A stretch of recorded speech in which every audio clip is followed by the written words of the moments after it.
this issue has been a perennial issue, and it's about time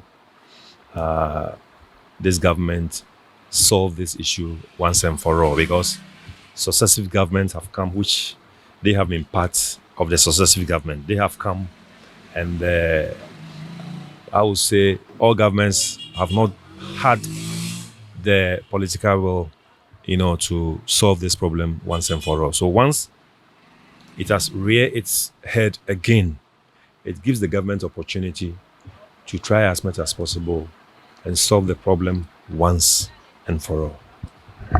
So GhutaWeb is a stakeholder within the Ghanaian trade markets, the retail market. Your mother body, or the ministry, which is the Ministry of Trade and Industry, has there been an avenue opportunity for GhutaWeb, NUTA and other trade unions to engage relevant bodies as authorities on what's going on in the Ghanaian retail market or sector? Yes, like I told you, this issue has been a perennial issue.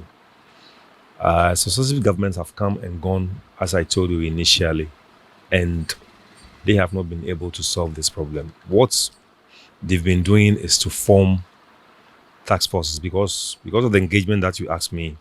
That is why I'm coming out with this point. There has been formation of various task forces by various governments to try as much as possible, to deal with this problem. But each time the task force goes into action, they'll be doing the work for some time, and then they will recoil into their shelves, and then this problem will come again. The reason why the Bosokan people are doing this is there has been an upsurge, an increase of the foreigners in the retail sector. So if they don't do something about it, then these foreigners are going to take over the market, which will not be in the interest of the citizens. So there has been engagement with the Trade Ministry. They have been forming these task forces over the years. But like I told you, they go into action and then they recoil into their shelves, and then the problem continues to linger on. So now let's focus on this trade tension or retail tension between Ghana and foreigners. Particularly, we know it's the Nigerians. And before we go into that, the president has already said that the retail sector is for the indigenes. He also, in China, did say that government is looking at scrapping the minimum capital requirement. In Japan, scrapping the minimum capital requirement for foreigners to increase FDIs. Could this, what's happening now, could it derail the government's quest in increasing FDIs? And what's GhutaWeb's position on the scrapping or the abolishment of the minimum capital requirement? Yes, not at all. We support, the government quest for increased foreign direct investment, because every country, especially we in the third world, we always crave for industrialization. So what GhutaWeb is saying is that the foreign direct investment that government is seeking must be directed to the more preferred areas like agriculture, like industries, like the fintech, like the AIs, like the ITs, so that it will create a lot more employment for our teeming youth, but not the retail sector. Because, you see, this law was crafted as far back as 1994 by President Rawlings. And in his wisdom, they thought that the retail trade is an area that if you are even illiterate, you can, go there and then at least do your business and then get something for you and your family. So we don't expect that the foreign direct investment that government is seeking should be channeled into trading, and for that matter, the retail sector. Even if you want to do the retail, there are rules and regulations that you have to, abide by. And that is the more reason why, for the years that we have been agitating, we have not spoken against the Melcoms, we have not spoken against the Koalas, we have not spoken against the ShopRite, because they have abide by the rules and regulations. But we don't want a situation where the foreigners will come and mingle with us in the marketplace. That's our issue. And the law states it clearly that the market area is specifically reserved for the citizens. If you want to do the retail trade, abide by the rules and regulation, and you'll be allowed to do it. So the foreign direct investment that government is seeking, we are not against it, but we prefer it to be channeled to the more, preferred areas. That jobs will be created for our teeming youth, but not the retail, and for that matter, the trading sector. So, coming back on the retail sector, talking about the agitations and all that, don't you think one way or the other is going to hamper or have an effect on Ghana's bilateral trade with Nigeria and other countries?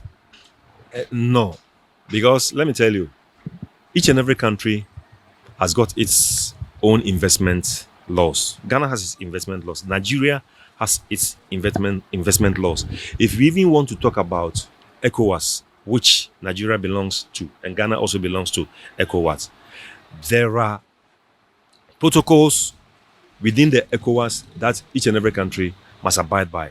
But Nigeria, we have something which is known as ECOWAS Trade Liberalization Scheme, ETLS, which Nigeria has banned about 41 items that they don't allow any country to bring it, because they are protecting their area. They think that area they have enough, and so therefore they don't want countries within the ECOWAS even region to bring those goods inside. If you could recall, I think about 3-4 years back, Nigeria closed its borders. Yes, and there were a lot of trucks that were parked at the entry points. Some of the goods that were even perishable, they got perished. Why is it? Because they are protecting, their own. So why is it that Ghana, we also don't want to protect their own?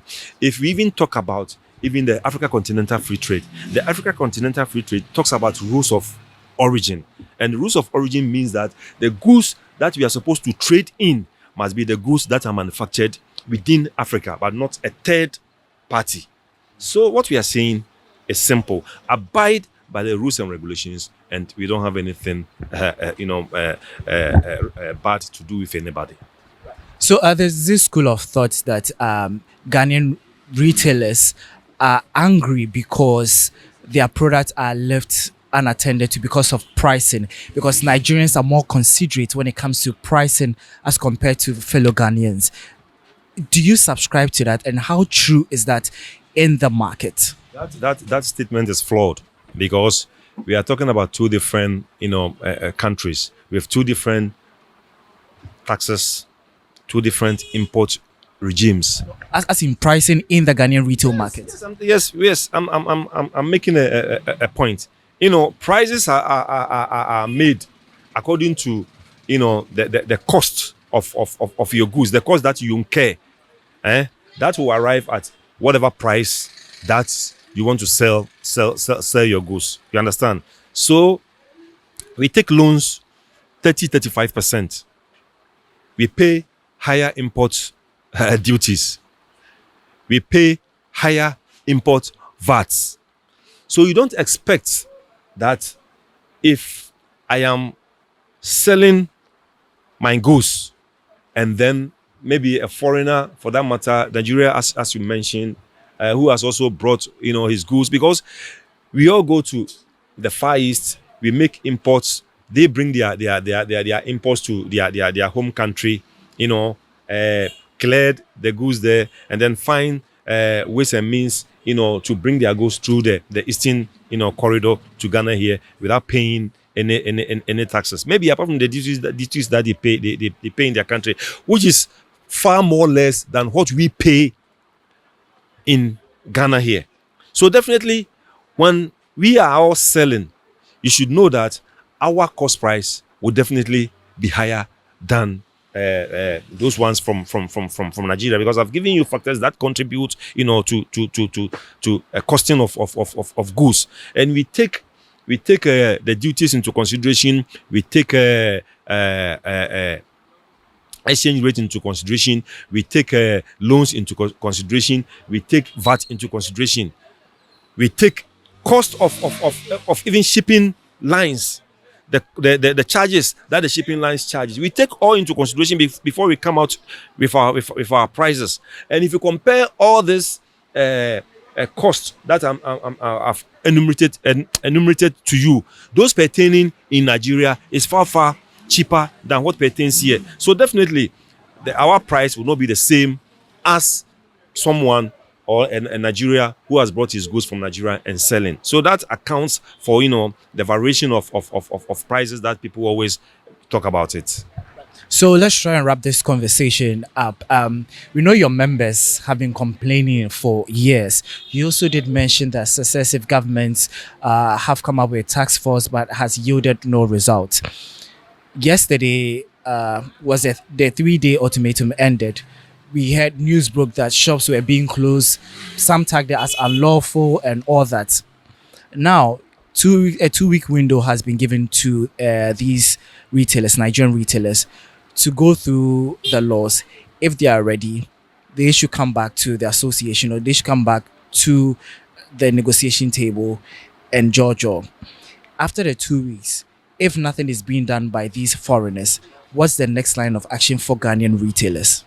Oh, I'm sure there will be a consensus. You see, this action that they took, they never locked any shop. If you ask him, they themselves never locked any shop.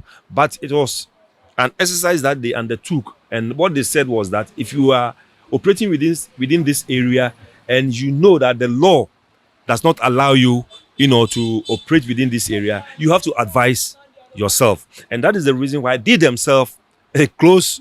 It is the foreigners themselves that closed the shops and then had an engagement with them. So I'm sure once they've had an engagement with them and they have told them what to do, I'm sure after the 2 weeks they are going to meet again and then resolve this issue amicably. One thing is that, you see, we Ghanaians, we are not people who like to beat somebody or this thing. All the exercise that they do, they didn't touch anybody.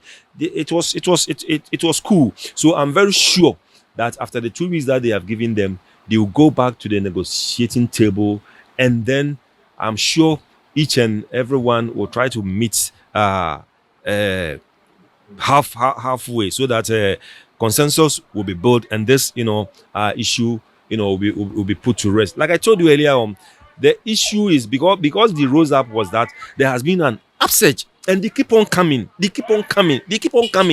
So if we don't find an antidote to this, my brother, there will be a time that these foreigners will throw us off. Because what is even happening right now is that when the time that you are operating in the shop elapses, before you realize, these foreigners will go behind you, engage the landlord, and they will be offering higher money, which you, the citizen, cannot afford. You see, so we also take this opportunity to advise our landlords. They are Ghanaians. You have to treat your fellow Ghanaian well. You don't. There's a proverb in Chi which says, "We don't throw out your intestines and then put grass, inside."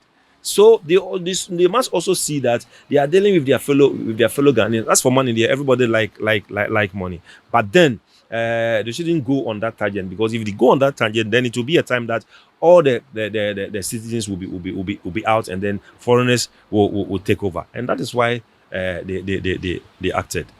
So I know I said let's wrap up, but lastly, to the trades ministry, the trades minister, what do you want the government to do now? I know in the beginning of the interview you talked about successive government setting up task force. Beyond the task force, what should be done to safeguard the retail sector for the indigenes, just as the president said that the retail sector or the retail market is for the local people? What we want the government to do is to enforce the law. It's just about the enforcement of the law, because this law was crafted, by the wisdom of our late president, because he foresaw that if they don't put some protection for the citizens, there may be a time that the citizens, will be thrown away and they will not get any job to do, because it is not everybody who will go to school and then will be in the public sector. The public sector, how many employments have the public sector created? Just a little over 1 million. And the public sector, when they go on retirement, they all come back to they all come back to the trade. You understand? So the law that they have enacted, let the law work. Let the law work. And that has been the bane of this country. We have fine laws in our statute books, but when it comes to enforcement or its implementation, we are found wanting. So once the law is there, let it work. Let it work. That will be our appeal.